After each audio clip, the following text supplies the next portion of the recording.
करावे हा सुविचार. सुविचार झालाय फारच लाचार. हल्ली खरं कोण बोलतंय? 2 वाक्यानंतर 1 वाक्य खोटं. झाला उशीर, बोल खोटं. काम नाही केलं, बोल खोटं. सुट्टी हवी, बोल खोटं. पैसे हवेत, बोल खोटं. आणि नातेवाईक तरी असतात कशाला? आज काय आजोबा वारले, काका बाथरूम मधून पडले हो, आजी जिन्यावरून पडली. शेजारच्या काकू कायम हार्ट अटॅक यायलाच असतात. असली एक ना अनेक कारणं. आपल्या नातेवाईकांना मारता कशाला? आज तुम्ही त्यांना मारताय, उद्या ते तुम्हाला मारतील जोड्याने. एक खोटं लपवायला आणखी एक खोटं, ते लपवायला आणखी एक खोटं. मग आपण खोट्याधीश बनतो. लोक आपल्याला झोलू म्हणतात. अहो, माराल थापा तर मिळेल लाफा.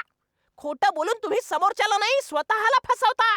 तेव्हा नेहमी खरं बोलायला शिका. खोटं बोलून लोकांच्या ब्लॅकलिस्ट मध्ये जाऊ नका. बंद करा, बंद करा, खोटं बोलणं बंद करा. काय चोच्या, आज ऑफिस नाही का? नाही रे, काय सांगू तुला, आज माझी आजी वारली. काय चोच्या, माझी आठवण काढलीस वाटतं. आजी 100 वर्ष आयुष्य आहे मला. झाला ना पोपट.